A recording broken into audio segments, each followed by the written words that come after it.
Everybody, and welcome into Lightning Round. No, it's Greg Zerline.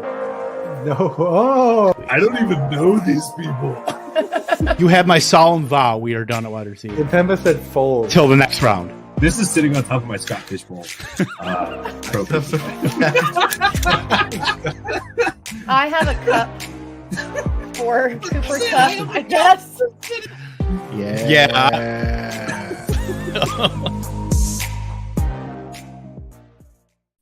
Ladies and gentlemen, it is Lightning Round. It is Wednesday, and we have Andrew Cooper, Britt Flynn, of course, Kevin Tompkins here, and with us from 4 for 4 from BetSperts, one of the few men on the planet that knows if Evan Silva does his own lawn or not, Mr. John Daigle. John, how are you, my friend?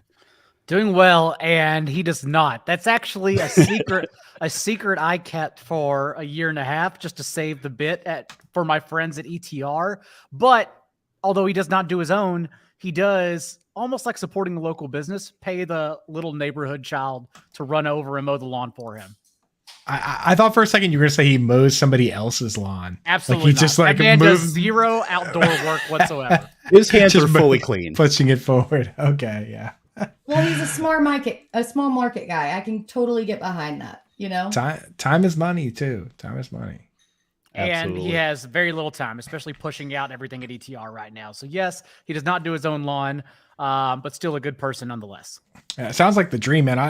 I moved from like I moved from such like a just outside the city place where the lights were never off to a street that doesn't even have street lights, right? And I have like an acre and a half. And this lawn I have now is like a two and a half beer lawn minimum.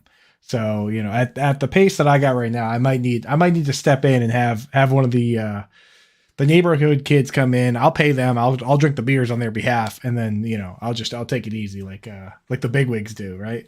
Someday. If you knew I lived with Silva, then you also, of course, know that I lived from my car and hotels and Airbnbs for 2 years. I drove around the country. I reached 47 to 50 states living with Silva as well at that time. But I say that to say, like, I also don't know what it's like to mow a lawn because I'm so far removed from that world, even settled in Chicago now. Having said that, I can see where it's a nuisance, like especially in season, since, you know, we have no personal lives from September through January. There's just literally no time with everything being updated. Even Saturday now is just a hassle given all the COVID and injury news that always springs out of nowhere. So I can see where you have to dedicate, especially in the warm months, one day out of the week, which is the only day you get free in season. I can see how that's annoying.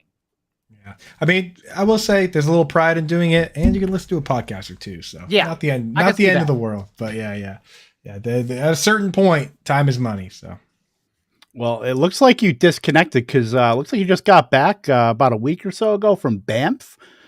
Always wanted to go there. Just Cliff's notes on Banff, just that whole, because you did some hiking up there and stuff. Yeah, I used to go once a year, and the pandemic shut that down for 2 years, but I used to go once a year because I happened to be, this is going to sound like a humble brag, I swear I don't mean to flex, but the mayor of Banff, who is the youngest woman Canadian legislator ever in the country's history, she happens to be one of my very best friends that I grew up with. So I go back and I see her and her family, and thus I get a terrific tour, and I know the city very well. And for someone, again, don't mean to flex, but as someone who has hiked Switzerland, New Zealand, Iceland, lived in Australia, Banff actually is still what I rank the most beautiful place I've ever seen. And I've yet to be to Patagonia. I haven't gone to South Africa yet. Lots of many other areas. Malaysia, I'm looking forward to hiking eventually in my life.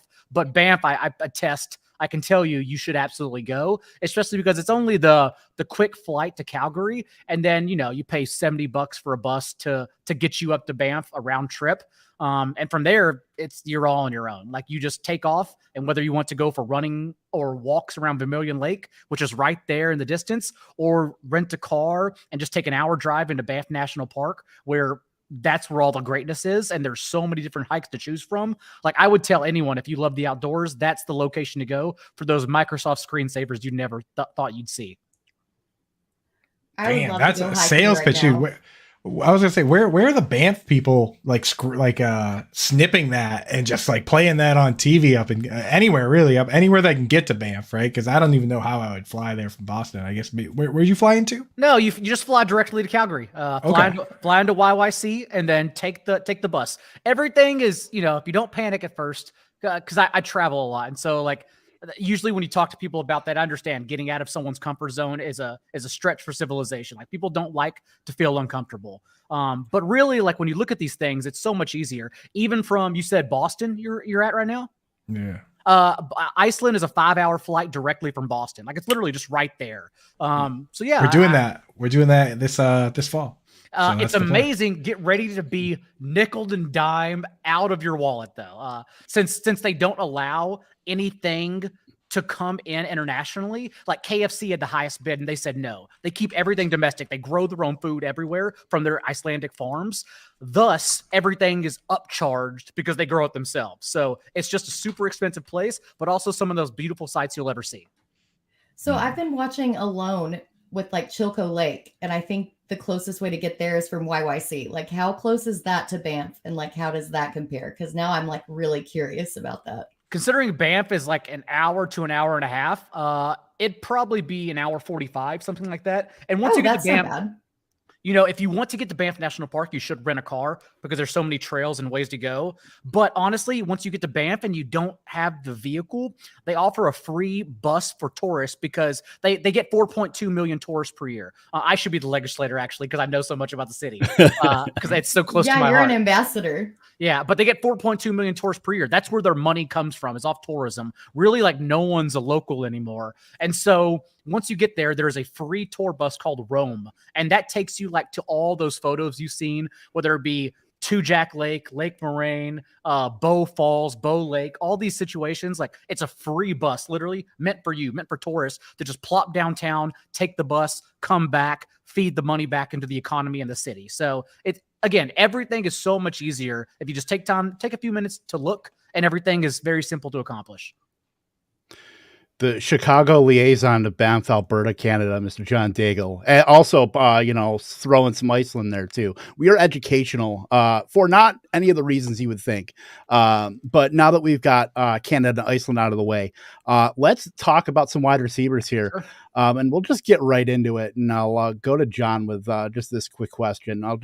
We've got Cooper Kupp, Justin Jefferson, Jamar Chase. That's a pretty solid, top 3 tier wide receivers. It's really the next tier that has a lot of fluidity because you got Stephon Diggs, Debo, Devontae Adams, Lamb, Tyreek Hill, Mike Evans. Any one of those, you could take one out. You could, put one up. Which one of these wide receivers kind of concerns you the most from where you're drafting them? Because you're having to take them either in the first round, beginning to the middle of the second round, just at their ADP. Like which one of those wide receivers kind of gives you the most concern with production and having to put up, that kind of production? You didn't ask this question, but I will say Stephon Diggs is the one I'm most confident in. If you told me who can have the overall wide receiver 1 season besides Justin Jefferson or Jamar Chase behind Cooper Kupp, I think Stephon Diggs is in a tier of his own, honestly. But that's for another time. To answer your question, Tyreek Hill to me, because one or the other of Tyreek Hill or Jalen Waddle's ADP is off. Like I don't think both of them get there, especially because they are touted for this wide back usage they are supposedly going to receive a la Deebo Samuel under Mike McDaniel last year. But also remember, like Deebo Samuel, for as great as he was, one is a 1-for-1 talent, and Tyreek Hill arguably is 2. But beyond that, scored on a touchdown on every 10 carries, an absolutely unsustainable rate, and actually averaged 2 fewer fantasy points per game in the second half of the season when he was that wide back compared to when he was a pure receiver in the first half of the season. The first 8 games, he averaged 21 fantasy points per game, 2 more per game. And so like that wide back usage is actually not good for our wide receivers unless they're also receiving 7 to 10 targets per game. Deebo Samuel was seeing less than 5 per game when he was getting carries. But for me, Tyreek Hill, it's an age apex question. Like we could look back and say he was actually the wide receiver 5 in fantasy points per game from Alex Smith. And that's the situation I compare this most relative to with Tua, since we still have questions about Tua's ceiling and talent overall in the NFL. But also Tyreek Hill did that in 2017. He just is fresh off more recently a career low in yards per route run in his age 30 season. And so like, of course, the apex could be coming for him. And maybe he just isn't that player anymore, especially as the past 2 years, the Chiefs just jammed shallow targets since they had to adjust their own offense and didn't allow him really to get open downfield or send him on routes downfield unless they played the Raiders. Since even last year, Gus Bradley was very ignorant with his defense and played 0 snaps of cover 2 defense. He just stuck with cover 3, and that's when Mahomes burned him for 2 top 5 quarterback performances last season. So yeah, to me, we are off on either Tyreek Hill or Jalen Waddle, and we are off on the one who's going to get carries, because the one who gets hammered targets, that's the one we should want. And I much rather prefer to bet on Tyreek Hill than Jalen Waddle, since Waddle, 5 of his 8 performances as a top 24 receiver actually came in those games without Devontae Parker. Whereas when he was with Devontae Parker, Parker still nearly out-targeted him in those games. So I don't know. I know Waddle's talented, but I don't know if he's like that talented to get by without those targets hammered from the slot. And so that's why I have big questions about him. Yeah, I mean, I'll take it a step further. I'm out on Tyreek Hill. I'm out on Jalen Waddle, and I'm out on Mike Gesicki at his ADP. Because look at these guys, right? And it's like the last time there was a quarterback that supported 2 top 24 wide receivers and a top 5 tight end, it was Peyton Manning, and it was 2013. And the top 5 tight end was Julius Thomas, and he got there almost entirely based on touchdowns, right? This is not a situation where Tua is going to be Peyton Manning throwing 55 touchdown passes, right? Like there's just no chance, right? In terms of trying to guess who's going to be the guy, it could be Waddle. I mean, we know Tua does like to dump it down to a certain degree, and Waddle runs at like 7-yard, 8 out, not any farther than Amon-Ra St. Brown, but I can't bet on either of these guys at their ADP expecting Tua to take that step forward. I'd honestly, out of all those guys, I'd rather take a shot on Tua at like quarterback 17 just to get some exposure to the chance that maybe he does take a step forward. But it's like taking either one. I mean, any of those 3 players, really, you're betting on that. And when I look at what Mike McDaniels is saying about this offense, where he says, oh, it's it really takes the defense off guard when you use a fullback. And then he goes and signs Alec Ingold like 2 days later, right? And then you have Durham Smythe and Adam Shaheen. Like this offense could be just it could look more like the Ravens or even, in general, some of the 49ers than we've seen before. And that means that they're maybe supporting one guy, like you said. And when I look at CeeDee Lamb being the top dog, Mike Evans obviously being the top dog, I mean, Devontae Adams, like you look at it and these guys are so clear. Why would I take a situation that's not clear to me? So I just can't pay for it. Not at wide receiver 9 where Tyreek's going right now on underdog. I don't know, Britt. Out of this group, is there anyone else that concerns you besides Tyreek Hill? Or are you in the same boat? I mean, I'm in the same boat. That's literally what all my notes were written on. I'm like, everybody else I've kind of taken a flyer on, but I just can't see myself actually in any of the underdog drafts. We've started redraft season, any of those. I really haven't taken Tyreek Hill. And the reason is like everybody thinks that Tyreek Hill is still this receiver who we got in Kansas City, where last year he was 3rd in air yards and he had like a 10.7 average depth of target. But you look at what Tua did last season, right? He ranked 30th in air yards, 31st in air yards per attempt, and 23rd in yards per attempt. I don't think that this is suddenly going to be the Tyreek Hill show. I really do think that Jalen Waddle and Gesicki are going to get those kind of short targets. And yes, I do understand that this is a new offense. Like it is a true West Coast offense where they're going to open up that long ball by using these kind of short passes in the run game. But to that point, I don't think that that's going to translate to fantasy viability, especially where you're drafting him. And honestly, Tua hasn't really proven that he can be the guy. He was the most accurate last year in deep ball completion percentage, but he hardly threw any. So like when it actually comes down to it, is he still going to maintain that accuracy down the stretch? So yeah, I'm with you guys. Tyreek's the guy I'm out on.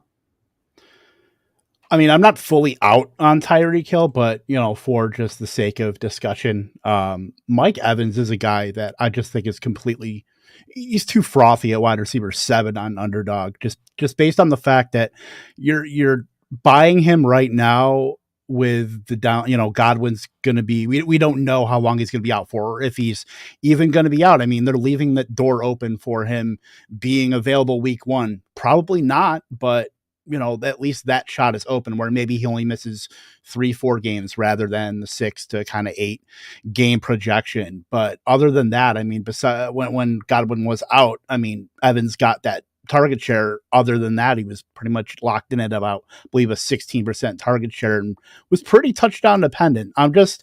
There's still a lot of downside with Mike Evans, even though he's been like the most consistent, fantasy wide receiver since 2014 when he entered the league. But, we're talking about he's getting passes from a quarterback, I believe, 45 years old, and there's only been one player that's thrown a pass at age 45. I mean, that downside still exists. Mike Evans, once Godwin comes back, if they're bullish on his return, and then, Russell Gage is there too. He's clearly no Antonio Brown, but I just think that wide receiver 7, taking him over Debo, over some of those other guys like AJ Brown, I just think that's just a little it's steamed up too much, at least for mine. Let's go over to the Seattle, to those 2 wide receivers, DK Metcalf, Tyler Lockett, both finishing as high-end wide receivers 2 last year. With the change of quarterback, I mean, right now we don't know if it's going to be Geno Smith or Drew Lock, or if they, make a random move closer to training camp. John, how do you view them this season as far as having to make a bet on either, or if you're even making a bet on either? At their ADP, because we do know Lockett's been pretty down in the 40s as far as wide receiver ADP, and DK Metcalf still hanging in the high 20s there. Their ADP is separated by 3 rounds last I checked. Lockett behind Metcalf, of course. And to me, the issue is that, well, out of camp, it's reported that Geno Smith right now is ahead of Drew Lock, but also last year in Geno Smith's 4 games, DK Metcalf on one hand did have 4 touchdowns, and you could argue that's his profile, but also at the same time, Tyler Lockett had a 28% target share from Geno Smith compared to 22% for DK Metcalf. Also, Tyler Lockett has more top 5 performances, including 4 top 5 wide receiver performances as like a true league breaker and week winner for you, 4 to DK Metcalf's 1 last year. And I understand that Russell Wilson probably certainly helped that, but I think the situation is ambiguous enough to obviously take a chance on a player with Lockett's ceiling, especially given the egregious disparity and difference in their ADP right now. So I have so much more Lockett than DK Metcalf right now. And obviously I love DK Metcalf, the player and the profile, but given that we don't know, they're just question marks. Sure. I'll definitely take a potential like week winner like Lockett all the time at that range. Yeah. I mean, that's where I'm at.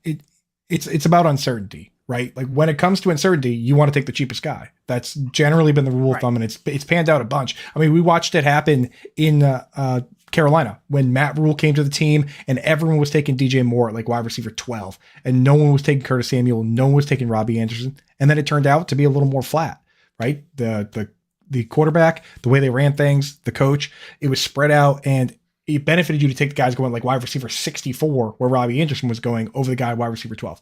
When I look at this and I hear Drew Lock come out and say, oh, Noah Fant, Denver didn't know how to use him. They wasted his talents. We're going to unlock him here. That doesn't make me excited about Noah Fant, because I know he's probably still going to be the 3rd target on the team. What it does is it makes me a little questionable about who the top target is, and if that guy can command like the 130 or 140 targets we need to see. Because when you have a bad quarterback, sometimes you can see a guy get like 120, 130. I mean, Darnell Mooney got 140 targets last year, and what was he, wide receiver 23? So you need those targets to actually be high quality to really capitalize on it.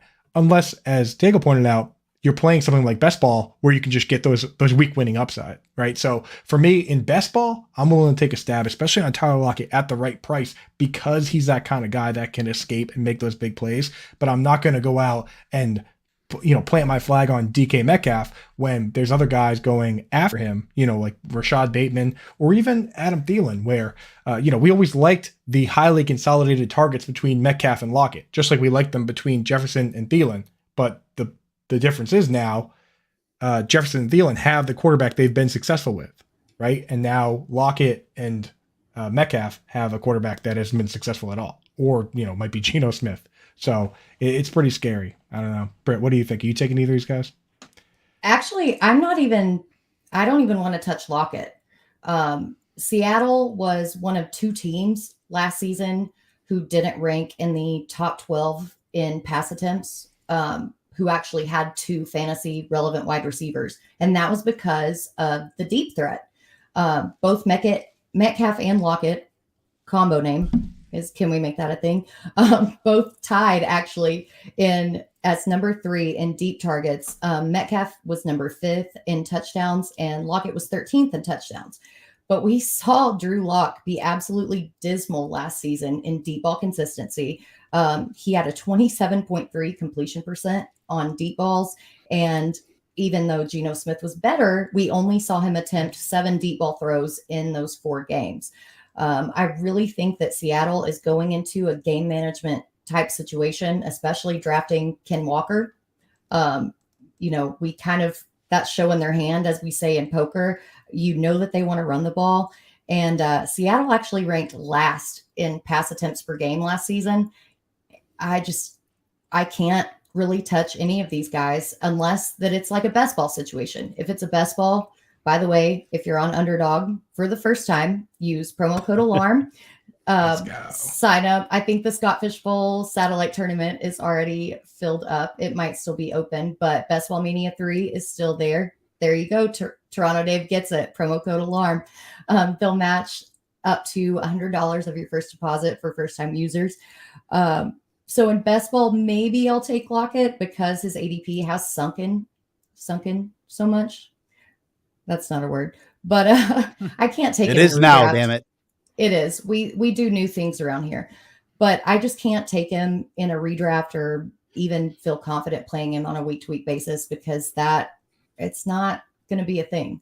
That unless they trade for somebody, like Wendy said, like, is Jimmy G going to be an improvement? If we get him, then it's a different story. Yeah, like just based on price alone, like Tyler Lockett is just, I would much rather have him than, I'm a noted ageist, but I'll take him over like the Sky Moores and, Alan Lazard's, Christian Watson's, like that kind of draft range. Like I will take Lockett, especially if I'm going like a hyper fragile where I'm getting quantity. I'll just take a known commodity in Tyler Lockett. I mean, yeah, a lot has changed from Russell Wilson now to Drew Lock and Geno Smith. I mean, we're talking about a guy who was 9th in yards per route run last year with Russell Wilson. I believe he led the league in deep target receiving yards as well. So Tyler Lockett, I mean, he's getting closer to that wrong side of 30, but I still think that he's got another shot left in the tank. And then DK Metcalf is kind of a hard sell at ADP, though. Would it really surprise you if the guy, just based on the talent alone, got you into the top 12? Would not be surprised one bit. But, I would rather take more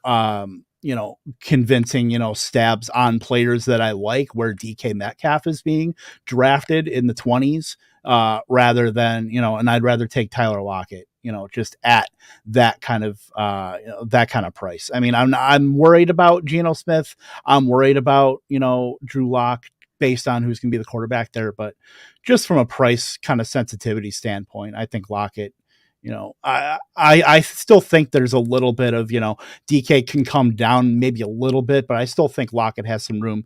We're going to be getting into training camp here and into some preseason games, and there's going to be a lot of shifting in ADP heading into the season. I think that's one of them where you can kind of see that gap between those two players get closer together. Dude, the crazy thing about Lockett is that, like, to me, he's always felt like kind of an injury prone guy, but this dude doesn't miss games. Like, if you go look at it, he hasn't missed a game in 6 years. He's missed one game in his entire career. I remember a couple years ago, he left a game and went directly to the hospital, and he came back and played the next game.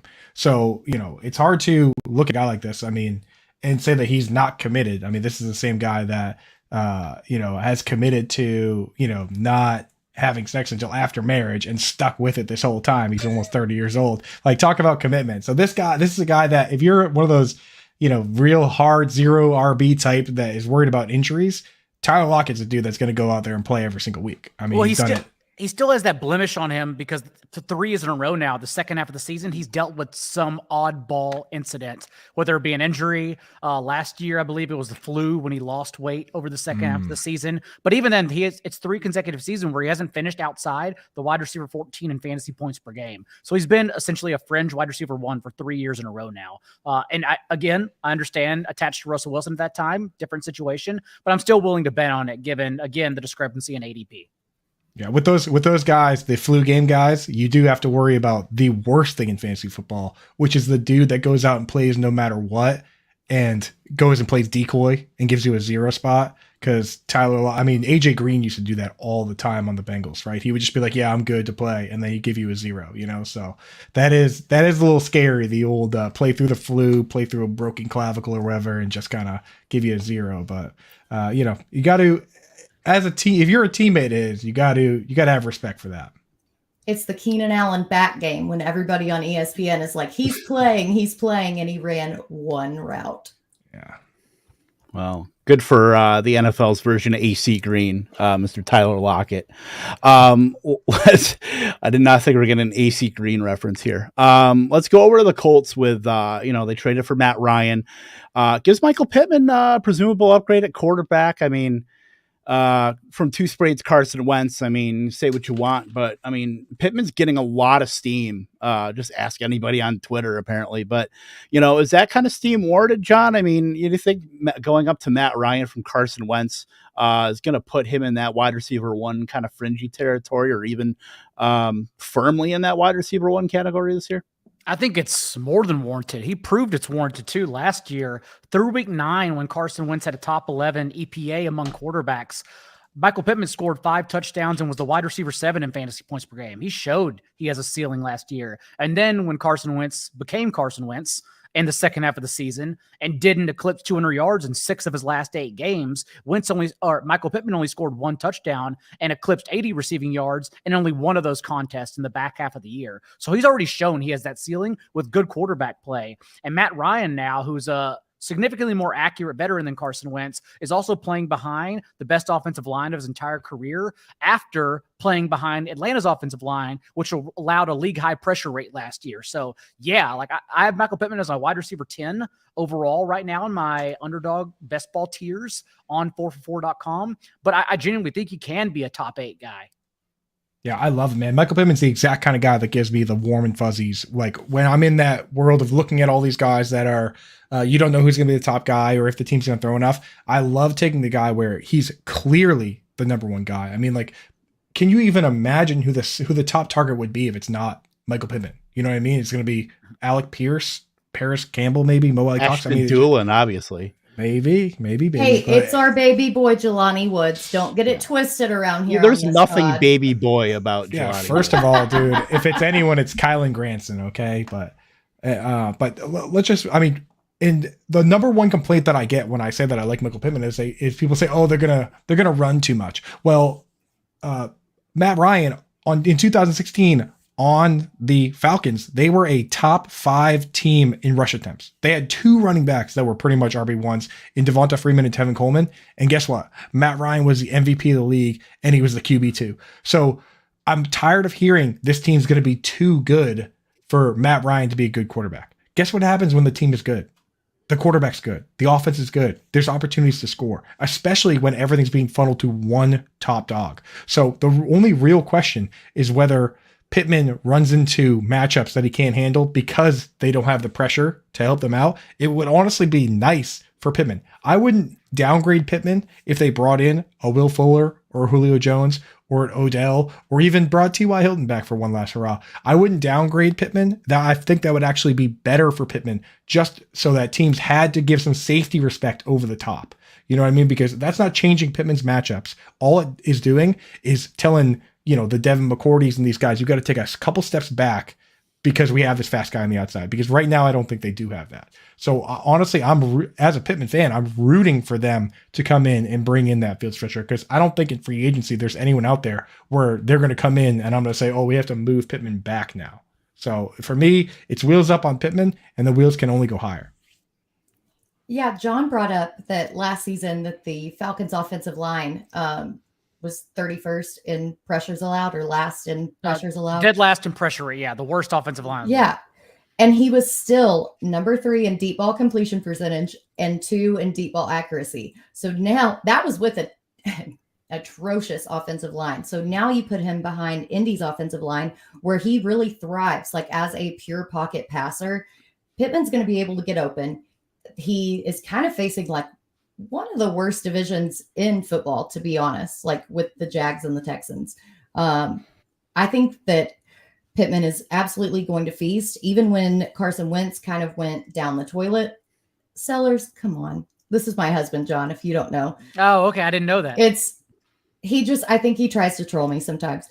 But Pittman was 71st in target distance last year. So like Carson Wentz was just throwing kind of ducks, right?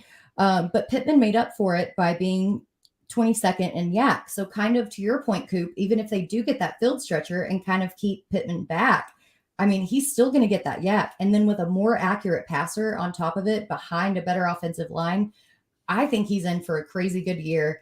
I'm not just saying this because he's on my Scott Fishbowl team with Matt Ryan as a stack. But Kev, what do you think?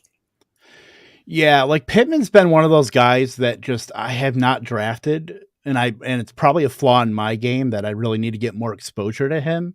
I mean, there's no doubt about it. Like he is going to be on the field. I believe he had a 96% route participation last year, which is right up there with, Cooper. I mean, the guy's always going to be on the field. Yeah, he's always going to be on the field. I mean, he stepped up, weeks 13 through, I believe, 17 or 18. He had over 30% target share. So you had him in the playoffs. He had a 24 season long target share. I mean, if you clearly believe that Matt Ryan is an upgrade to Carson Wentz, and I live in Fargo, I'm waiting to see if I'm gonna get rocks through my window for talking bad about Carson Wentz here. So I got to watch out for that. But I mean, Michael Pittman is just set up to smash this year. But for just my own personal exposures, like just where he goes, he's going, and I'm on a Bash T. Higgins, DJ Moore kind of guy, and that's probably. I might be overexposed to them to the detriment of, having Michael Pittman on a lot of my teams. So, that might be something I got to really think about because Michael Pittman, I mean, it would not surprise me if that dude was like top 6 this year, just based on, he's always going to be on the field. There's no doubt about who the top target's going to be in Indianapolis.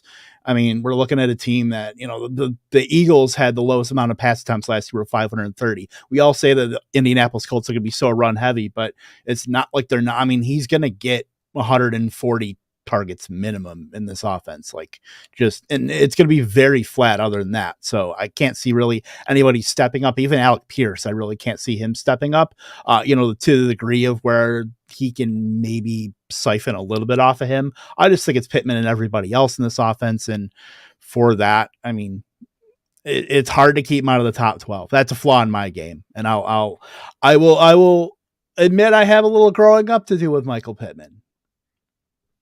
Coop, you're muted. DJ Moore is 100% your problem.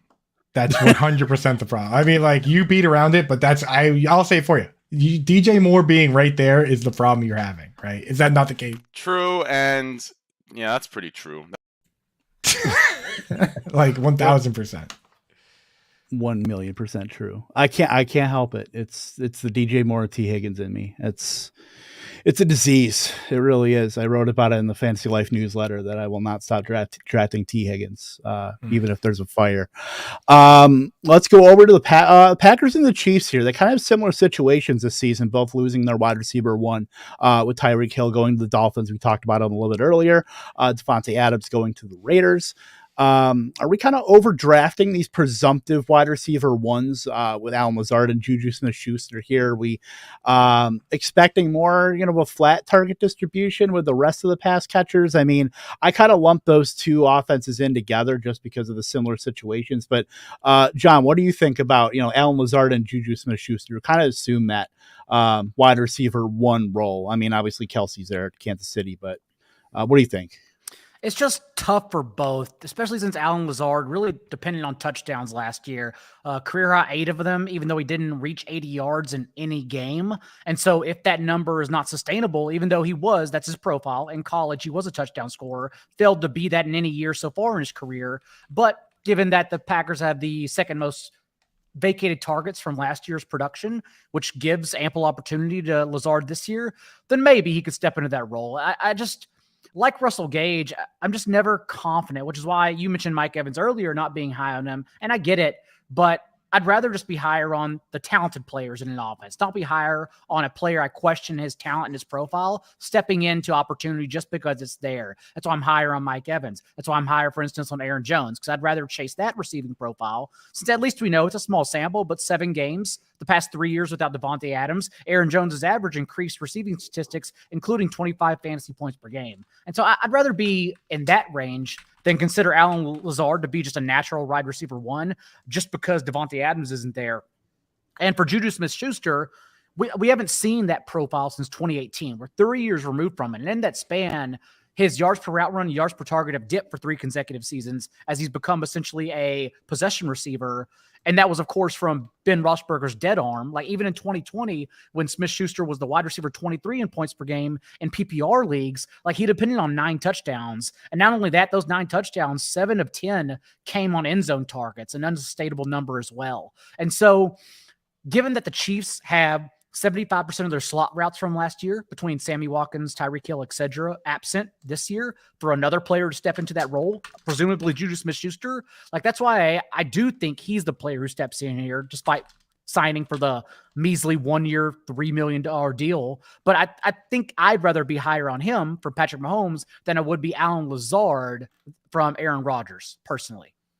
Yeah, I mean, you pretty much said it there with Aaron Jones essentially has as many career 100-yard receiving games as Alan Lazard. And they're like the same age, man. Like we do all this talking about targets being earned. And then we turn around and just say, oh, well, he'll just fall his way into targets. You know, he's had plenty of opportunities where Marquez Valdes-Scantling was not this big hurdle to get over to be the second target in the first place. You know what I mean? And so for me, when I look at Alan Lazard, he's a guy where I say, if I must, right? If I'm in a situation where my back is against the wall and I've already taken enough like boring guys that are going to keep me safe, that I will take a stab on any of these guys just to get some exposure to upside.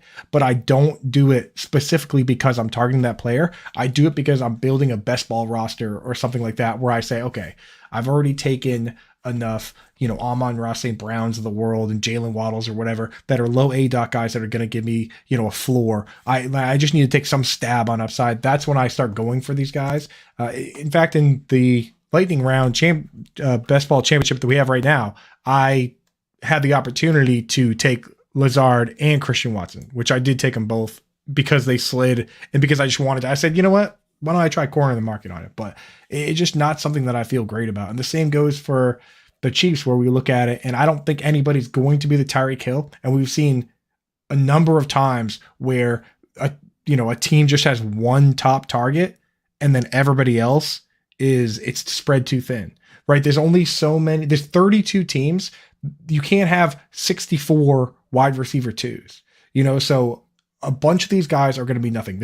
At best, there's going to be one good wide receiver on the Chiefs, and there's a very good chance that there isn't, because Juju's getting X number of targets in their low A-dot, and nobody else out of Mecole Hardman or Marquez Valdes-Scantling can capture a big enough share of these deep ball targets to be consistent or to be a guy that I like. So honestly, I'm just staying away from it. And I'm sticking with what's worked for me, which is pivoting more towards these highly consolidated target shares. Like for me, I can't take some of these guys over Adam Thielen, right? It's like the answer is Travis Kelce. Like that's right. Really where we should all be gravitating towards the end of the first round. But yeah, I get your range with Adam Thielen.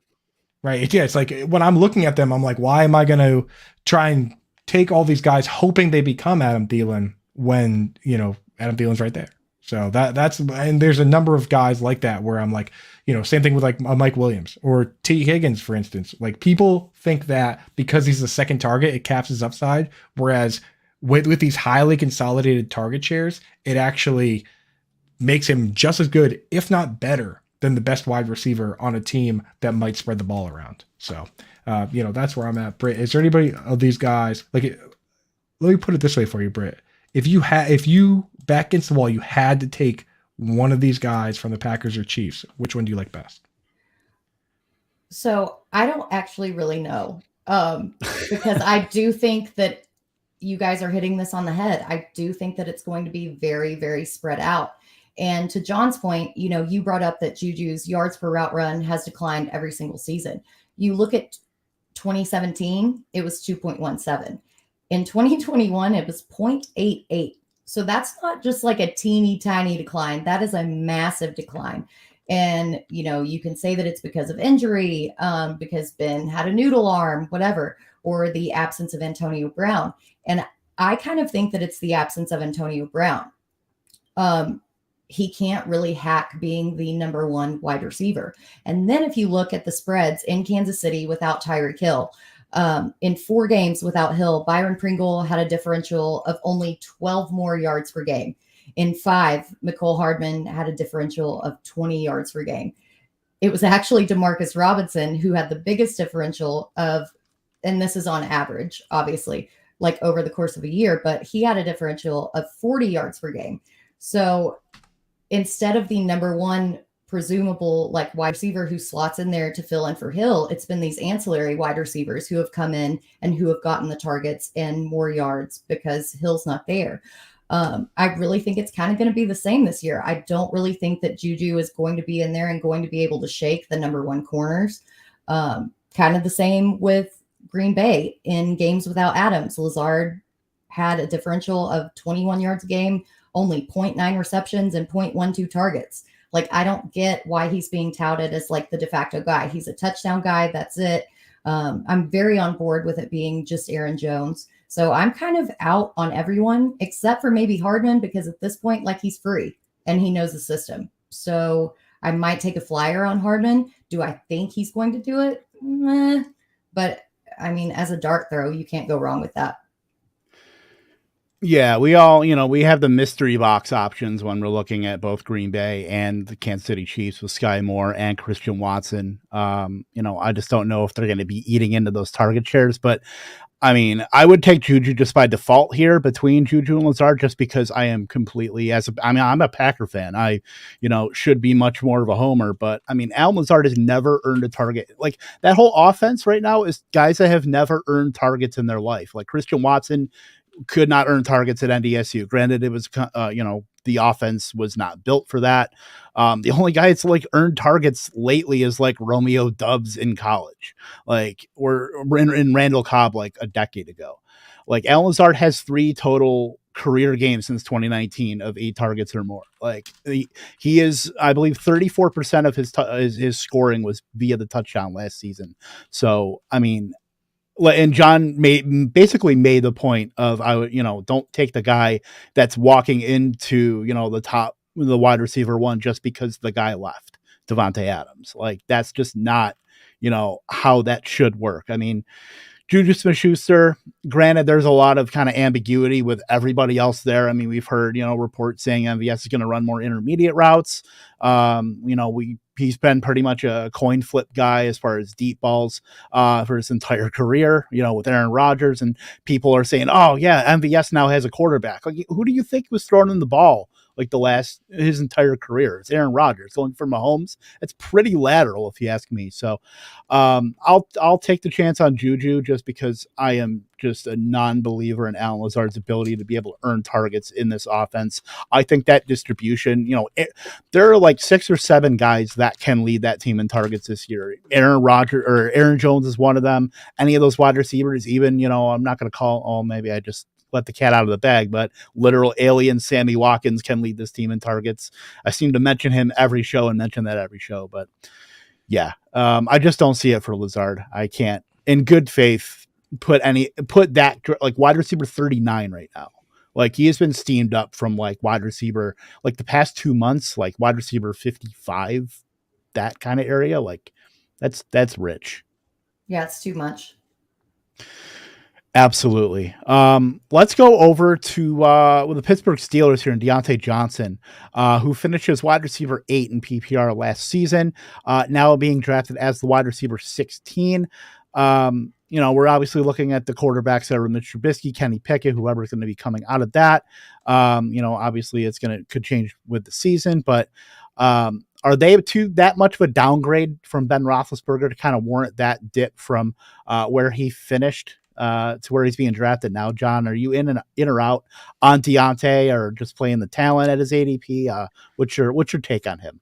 There are a ton of reasons to be down on Deontay Johnson, and not for his talent either. I really wish this team had a good offensive line, not literally one of the bottom 3 units in the league, because if they had some pass pro, I think they'd be fun. But for instance, only 8 offenses altogether have thrown 600 plus pass attempts for 3 consecutive years in the last decade. And Steelers are at 2 now, because as we know, the past 2 years in Ben Roethlisberger's twilight years, their only offense was to 3-step drop Roethlisberger and for him to get rid of the ball at the league's highest time from snap to throw in both seasons. And so I expect them to regress naturally and not throw 600 plus times and actually be a run heavy team. And if that's the case, we saw what happens, a glimpse of what happens anyways in last preseason. I tweeted this the other day, but I'll cite it here, that during the preseason last year, when Matt Canada was getting to call the offense without Ben Roethlisberger, they actually ran a league high amount of pre-snap motion, had the 8th most play action snaps, and they were 3rd in preseason with 15 plus yard gains through the air. Whereas with Roethlisberger, those numbers were all bottom 5 in the entire league for the regular season. It's almost as if, and we know Roethlisberger did call the offense and command what they do, but I imagine now we get to see Canada's picture and what he wants to do with them, and it's going to be completely different. Having said that, a run first attack, yes. And at the same time, Deontay Johnson benefited the most from that absurd offense that was never going to go anywhere with Roethlisberger, and that he commanded a career-high 28% target share last year, but also led the team in target share for 3 consecutive seasons. We don't expect them to have a monopoly on the targets anymore. And so just for that fact alone, that he's not going to get hammered with double-digit targets per game, of course I can't be as high on him, even though I want to bet on his talent. So he's actually a high-end wide receiver 3 for me. He's wide receiver 25, 26, and I'm drafting instead Allen Robinson, Gabriel Davis, Brandon Cooks, among others in his range. Yeah, that's the biggest problem that we run into in fantasy football, honestly, is that, John, because it's so hard to separate this idea of talent versus scheme versus opportunity. Yeah. And, there's certain positions like tight end, for one, talent, it might be the least important thing, right? And sorry to cut you off, but to be fair, this is something I'm still getting used to being good at too. Last year, for instance, I didn't have Jonathan Taylor, and I cited because the offense is going, and I'm worried about the offense and the offensive line and just defensive changes forcing them to throw more. And like I said, Carson Wentz was good in the first half of the year, absolutely terrible, 3rd string quarterback in the second half of the year, but it didn't matter because Jonathan Taylor still led the league in carries in the red zone and inside the 10-yard line. So yeah, it's definitely something I'm still adjusting to as we continue to learn more in an oversaturated fantasy industry every single year. Just try to get better at everything. Yeah, I mean, that's one of the hardest ones, because you think about Jonathan Taylor, all the people that said DeAndre Swift got drafted before Jonathan Taylor or CH did, and I think they're going to be better in the pass game. Well, guess what? Swift was better in the pass game. He got more receptions than Taylor did in 13 games. He got 62, and Taylor only got 40, right? But what you were missing is that Taylor got 332 carries. So right. It's a matter of the people that said Taylor wouldn't get the pass work, they were right. And the people that said that Taylor was just going to be too good that it wouldn't matter, they were even more right. So it's just such a ridiculous game that we play, trying to figure out the balance of talent and opportunity and scheme and the whole situation. But I'm fully with you on that. I think that the offense is going to change because the quarterback has changed. You have this guy, Big Ben, that is zero threat to run. Like you said, very, very fastest in the league at getting the ball out of his hands, even faster than Tom Brady, who that's been his signature his whole life. Nobody's better at intentionally grounding the ball than Tom. Tom Brady will take a snap sometimes and be like, I didn't like it. And he'll just throw it at, a running back's foot, and that's a 0.2 time for release type play. And Big Ben was getting the ball out faster. And when you think about the way that these guys operate and the way an RPO might look with these 2 mobile quarterbacks and this coach that likes RPO type plays, it's going to slow the game down. You're not going to be able to throw as much. And I think that honestly, Big Ben is probably a better passer of the football right now than either of these two quarterbacks. Playing professional football is incredibly hard, and coming into a brand new team and trying to be the starting quarterback for that team is kind of a ridiculous ask for either of these guys. I mean, if you look at Eli Manning, he was a shell of himself, and he was still essentially better than Daniel Jones. There's a lot of times where you see growing pains, and it's not like we're bringing in, Peyton Manning or Trevor Lawrence, and even Peyton Manning and Trevor Lawrence as rookies were not good. So it's a very difficult situation to say. I see so many people saying, oh, well, it's a big upgrade. I'm not quite sure it is. So I'm a little hesitant across the board on these guys. And, like you said, man, Deontay, it's so hard to look at the videos on Twitter, right? Not even just from last year, but him working out and stuff, and be like, you want the guy on your team, but somebody has to give him the football, right? So I don't think that Trubisky is an upgrade, like everybody's been saying. I mean, if you look historically, last year been ranked, obviously he had a noodle arm. He was 32nd in air yards per attempt, 29th in deep ball completion percentage, and 22nd in accuracy rating. But then you look at Trubisky, he was in 2020, the last time he actually started, was 21st in air yards per attempt, 35th in deep ball completion percentage, and 31st in accuracy rating. Now, that said, he still was able to maintain a number one wide receiver in Allen Robinson. Allen Robinson finished wide receiver 8 and wide receiver 9 during 2019 to 2020, even behind a really terrible offensive line and between a really terrible quarterback. So with that discount that you're now getting with Deontay, I do think that the targets are still going to go to him. Do I think it's going to be pretty? No, absolutely not at all. But I think that force feeding of the targets and just kind of, you've got Najee there to block as well. I mean, he blocked more than any other running back last year on top of everything to kind of shore up that offensive line. I'll take Deontay. I'm not going to feel great about it, but I still do think that, especially in PPR leagues, that upside is there for him. Kev, you're muted. I went, yeah, what? I said I did one, which makes that 2 for the show. The third one means we give away a free promo code ALARM for Underdog Fantasy. I'm just kidding. No, Britt literally took the words out of my mouth with the Allen Robinson, Mitch Trubisky corollary there. So, I mean, he's kind of one of those guys that's a little bit harder to sell too, but I'll definitely draft him more just because, I mean, we've obviously seen it from him, and, there's all these reliable options that are just behind terrible quarterbacking, and why can't Kenny Pickett be, come in for Trubisky? We've seen what Mitchell Trubisky is. I just don't think that he's got a shelf life past week 6 on this team. I mean, considering where they drafted him, I mean, it's Deontay Johnson. You're drafting as wide receiver 16 right now. It's a little frothy, but I will still bank on the talent there versus a lot of other options. I know Coop has to get out of here. We'll just do some quick hits real quick. We'll start with John. Just go right around. Some late round dart throws that you think could surprise people. Maybe an outside shot at the top 24 this year. We'll just go right around. Start with John here. The 3 I've been drafting a lot of as late round dart throws are Kendrick Bourne, who had more wide receiver 1 games, top 12 games, than the rest of New England's wide receivers combined last year. KJ Osborne, who averaged 6 targets per game in the 6 games he played at least 80% of the team snaps in. And we expect Kevin O'Connell to run significantly more 11 personnel and be more pass happy and faster, up-paced this year. And Marvin Jones, who continues to be a constant, even with Zay Jones and Christian Kirk paid more, neither of them have the red zone profile that Marvin Jones offers. So I still think he could lead the team in touchdowns conceivably.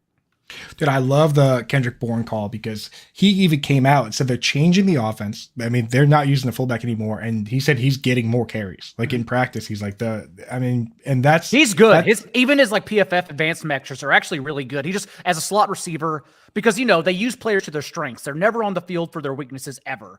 Kendrick Bourne just played from the slot, was a possession receiver in the red zone, but he's very good. He just doesn't play enough. Right. And I'll tell you what, man, last year I went to a couple games and you can see like this guy, Kendrick Bourne, they love him, dude. He's doing high fives, handshakes with like he had secret handshakes with everybody on the team, man. Like I'm watching this guy, like he at least fits in, man. They like him. I don't know if that is a huge corollary, but I mean, there's certain guys like Brandon Lloyd that teams are just like, we don't want this guy around, so it's part of the game to, if you like a guy, you're going to want alligator arms didn't help. Yeah. Well, so for me, I'm looking at guys that I think have new situations that we've seen had success, right? So for one, Kenny Golladay, right? This is a guy who, with Matthew Stafford, he had monster seasons, touchdowns, big scoring. I know it's not Stafford, but if we like Brian Dable, why can't it turn around? And we know the touchdowns can't regress any farther from 0. So it's a pretty good situation for him. I also like taking a shot on DJ Chark. Notably, I'm not huge on Amon-Ra St. Brown. I think that he was kind of the one-eyed king in the land of the blind is what I've been saying about that guy, where everyone was hurt. They let everyone leave for comp picks. They let Marvin Jones leave. They let Kenny Golladay leave, collected those free picks. It was a smart move when you're tanking. But now they don't want to run the same offense that they ran last year when they won their least games in the league. The fewest games in the league they won last year. They're not going to do the same thing. You bring guys in, DJ Chark, Jameson Williams. I think Chark is probably the best wide receiver that team has. So, I don't see why he couldn't come in and do a little something. And the other guy that I've been looking at deep in best ball leagues, and I know people hate it, is AJ Green. And it's simply because when you're that deep, you need to look for guys that are just going to crack your lineup literally at any point. And we've seen that when DeAndre Hopkins isn't out there, they don't really pivot to these other smaller wide receivers. They bring in Antoine Wesley to do, just about nothing, and they lean on AJ Green. And if you look at some of the highlights from last year, he was still making plays. He's still capable of scoring touchdowns. He still even broke some tackles. So for me this year, I'm taking him at the very end of my drafts, especially in situations where I took a Alvin Kamara or a DeAndre Hopkins or a Michael Gallup or Chris Godwin, where I don't need you to carry me through the entire season. I just need you to maybe help me accumulate some points while I wait for my horses to come back. So I am finding myself taking AJ Green with like my last pick in drafts. All right, I'm going to break some news here. Kyle Rudolph just signed a 1-year deal with Tampa Bay. Wow. Yep. Welcome to the 18th round. Yep, exactly. Yeah. Not doing it. No, I still don't think so either. But everybody who drafted Cameron Brate, I'm really sorry about it. But And Kate Otten. I got Kate Otten into Dynasty, but that's fine. I think I'm still going to have to go with Jameson Crowder here. He's been left on waivers in several drafts that I've done so far, and he's basically slotting, no pun intended or pun intended, into that slot role. We saw Cole Beasley almost eke into that wide receiver 3 territory until he missed those games. I don't think the offense in Buffalo has changed that much. I don't really know if Gabe Davis is still going to be that guy. You guys know that I'm very skeptical on Gabe Davis, so I'm really willing to take a chance on Jameson Crowder, especially in full PPR leagues, and just give me all those targets and all those receptions. 23% target share, running a route on 92% of quarterback dropbacks. I mean, why is Jacoby Myers like wide receiver 60? Like, that just seems absurd to me. Yeah, that's absolutely wild that you can get him in this. I mean, got to look at Mac Jones as a candidate to definitely take a step up in year 2. Other than that, like Garrett Wilson going at wide receiver 50 is absurd too. I mean, we're looking at, all these rookies here. Like, I don't understand why Sky Moore is going ahead of Garrett Wilson. I mean, there's some ambiguity there because likely Corey Davis, as much as we don't want him on the field, is going to have to play split end in that offense. And then you're talking about, the kind of CeeDee Lamb thing where it could be Elijah Moore coming off of the field when they condense to 2 wide receivers, and it could be Garrett Wilson. We'll certainly see how that shakes out, but taking a wide receiver 52 price on Garrett Wilson for the amount of talent he showed. I mean, he was basically in that offense with Chris Olave and Jackson Smith and Jigba, and still, was fantastic at Ohio State. So why wouldn't you, at least take a shot? If you're going to take a shot on a mystery box, like, I know there's guys that are lower, like Jahan Dotson, but like just price to talent, like Garrett Wilson seems criminally underpriced right now. All right. I know we got to get out of here. John, though, thank you so much for coming on. Let us know where we can find you and what you're up to on 4 for 4 and BetSperts. Yeah, it was a great time. Thanks for having me on. Right now, 4for4.com, my 32 team preview series is rolling out. We have 2 divisions up. Hopefully have a 3rd division up, the NFC East, by the end of the week. But right now, the AFC West and AFC North are up, including the Broncos, which is the one that's not behind the paywall. So you can go check that out for free. Also running an early bird discount over 4 for 4. If you sign up now before August 1st, you get 10% off, and that'll include everything we have between the betting package, my waiver wire, which is moving from NBC behind the paywall to 4 for 4 now, which gets you access to like an hour-long free chat with me on Tuesday evenings that I did last year as well. So just lots of good content over there that you can find. Awesome. Yo, thank you so much for coming on, man. You killed it, dude. You're a killer with the stats, dude. I just realized I thought I was following you and I wasn't. So I'm locked in now. Make sure you guys follow him right now. It's hard. Yeah, Daigle. That's probably why you weren't, because I thought in 2011 an anonymous way to go in life was the way to do it on Twitter in my career as well, and that's been a detriment. But now it's kind of a brand, not Jay Daigle, so it's staying forever. Well, and I think we also forgot to mention that you are an Emmy winner well. So I won an Emmy, and I gave it directly to my mom because she deserves it more than me for supporting me. And so it's on the mantle in my parents' place right now. Yeah. Oh, that's beautiful. I think when if Silva wins one, then he'll give it directly to his lawn mowing guy for really giving him the time he needs to get things done. So I think he would melt the gold just to drink beers near a fire. I think that's what he would do. You will not give it to Mike Sanda for taking Juju Smith-Schuster in that draft he did with Leone last week. No, no, he is not getting it. I can guarantee it. But so tune in next week. We will be with Mr. Howard Bender, of course, the tight end guru himself. We'll have 2 tight end gurus with Coop and Howard Bender. We'll go through the tight end position for Mr. John Daigle, for Britt Flynn. I'm Kevin Tompkins. Coop, give it to us.